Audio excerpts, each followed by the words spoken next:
Bonjour tout le monde, ici Vampire Girl. Aujourd'hui nous allons parler de ce qui me répugne le plus sur Internet, les ventes frauduleuses de jeux vidéo. Je précise que toutes les informations sensibles seront cachées au cours de cette vidéo. En discutant avec un ami, je me suis rendu compte que celui-ci s'est fait littéralement escroquer sur Internet. Laissez-moi vous raconter son histoire. Pour le bon déroulement de cette histoire, nous allons appeler mon ami Tom.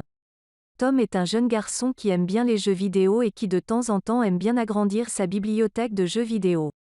Tom trouve que les jeux proposés sur les plateformes officielles sont un peu chers et demande conseil à un ami. L'ami en question lui propose un site qui propose des prix défiant toute concurrence. À ce moment-là, Tom se dit « Chouette, je vais pouvoir acheter mon jeu à 2 fois moins cher, voire 3 fois moins cher ». Tom à ce moment précis était loin de se douter de ce qui allait se passer. Tom se rend alors sur le site que son ami lui a recommandé, j'ai nommé MMOGA. Tom se rend sur le site MMOGA et il se rend compte que son ami ne lui a pas menti, effectivement les prix défient toute concurrence. Et vous savez quoi, ce magasin m'interpelle donc, nous allons aller voir ce soi-disant magasin défiant toute concurrence. Je continue mon histoire après avoir fait un tour d'horizon. Ah oui, en effet, ça va à des prix défiant toute concurrence, des clés Windows 10 professionnelles à moins de 20 €, faut le faire. Et regardez-moi ça, ils vendent même des power-up et de l'or pour notre célèbre jeu en ligne World of Warcraft, c'est cool ça. Bon, c'est pas tout ça, continuons notre histoire. Voyant ces prix défiant toute concurrence, Tom décide d'acheter son jeu sur ce site. Tom sélectionne son jeu, l'ajoute au panier et paye avec son compte PayPal. Quelques minutes plus tard, Tom reçoit une clé par email et tente de l'activer. Il se connecte donc à Steam et tente d'activer sa clé, à la suite de quoi Steam lui envoie ce message d'erreur précisant que la clé a déjà été utilisée et informe au passage l'utilisateur que ce code ne peut être utilisé une seconde fois. Fou de rage, Tom contacte PayPal afin de déclarer un litige et se faire rembourser. Tom ayant prouvé que le produit ne fonctionnait pas, PayPal accepte de rembourser. Jusqu'à là, toute personne sensée me dirait « C'est parfaitement logique de se faire rembourser un produit qui ne fonctionne pas et personne ne saurait vous le reprocher ». Sauf que MMOGA ne l'entend pas de cette oreille, et celle-ci décide de menacer le client de contacter une société de recouvrement en cas de non-paiement. C'est vrai quoi? Que le produit fonctionne ou pas, c'est pas grave, on a vendu un produit, on a droit à notre argent. Et voilà, pour le moment mon histoire s'arrête là, il n'y a pas de suite car Tom n'a toujours pas répondu favorablement à la demande du revendeur. Bon, après je ne suis pas trop inquiète pour Tom car celui-ci est protégé par PayPal et ne court aucun risque. Bon, maintenant passons à la réflexion la plus logique que j'ai pu trouver à cette situation. Pour commencer, je me suis demandé comment ce magasin arrivait à avoir des prix cassés sur des licences Windows OEM. Pour ceux qui éventuellement ne le sauraient pas, voici ce que c'est qu'une licence OEM. OEM est l'acronyme anglais de Original Equipment Manufacturer, qui signifie fabricant d'équipements d'origine. La licence OEM de Microsoft est destinée principalement aux intégrateurs système et aux fabricants du matériel informatique comme Dell, HP, Lenovo, qui achètent des composants d'autres entreprises comme Intel et vendent des systèmes complets sous leur propre marque, ce qui permet d'avoir un Windows préinstallé sur un PC à un coût réduit. Ainsi, la licence Microsoft Windows ou Microsoft Office OEM ne peut être utilisée que sur un seul équipement à la fois. Quoi qu'il s'agisse d'une version complète du système d'exploitation Windows ou de la suite bureautique Microsoft Office, la version OEM est beaucoup moins chère que la version boîte, retail.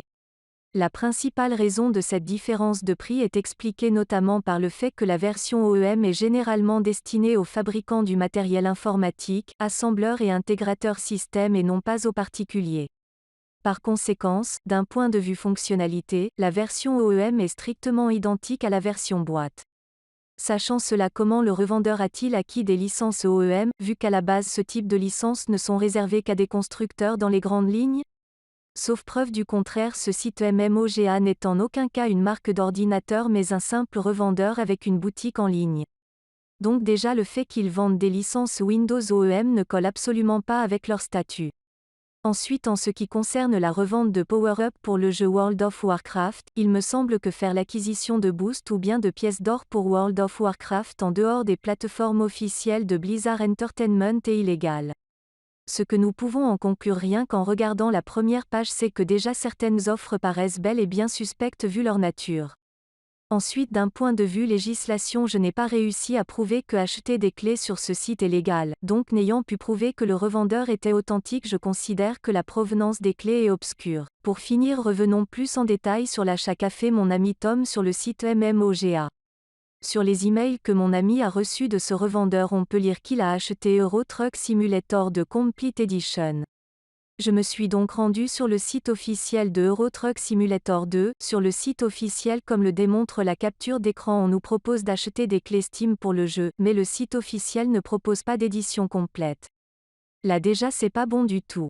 Ensuite je décide de me rendre sur Steam pour voir les offres qui sont proposées par rapport à ce jeu, et comme le montre cette capture d'écran, sur la plateforme Steam il n'y a pas mention de Euro Truck Simulator 2 Complete Edition.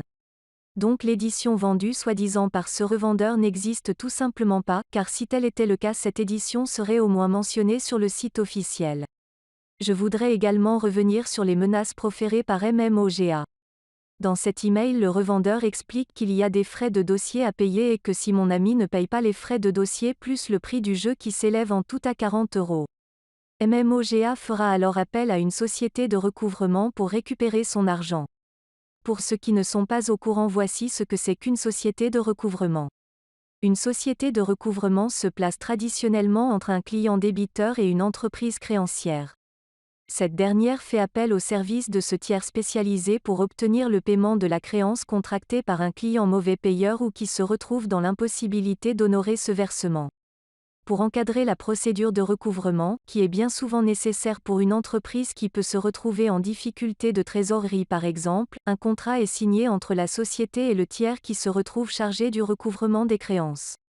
La société de recouvrement peut alors utiliser des méthodes non judiciaires, relance par courrier, appel téléphonique, pour obtenir le paiement prévu. Ces sociétés peuvent aller jusqu'au harcèlement téléphonique pour obtenir leur argent. Ceci dit, pas de panique, il y a quand même certaines choses que vous devez savoir sur les sociétés de recouvrement. Ces sociétés en France n'ont aucun droit pénal. Ces sociétés ne peuvent donc vous condamner aux yeux de la loi. Seul un tribunal peut appliquer une sanction ou une condamnation.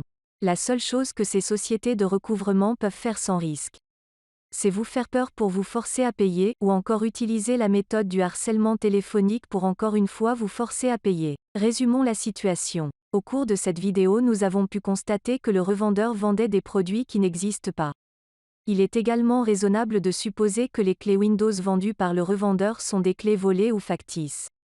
J'ai également noté la menace du vendeur de contacter une société de recouvrement, qui à mon sens est une tentative désespérée et inutile pour récupérer de l'argent.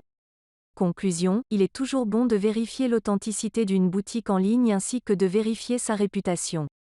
Voilà, c'est tout pour moi, je vous donne rendez-vous lors de la prochaine vidéo.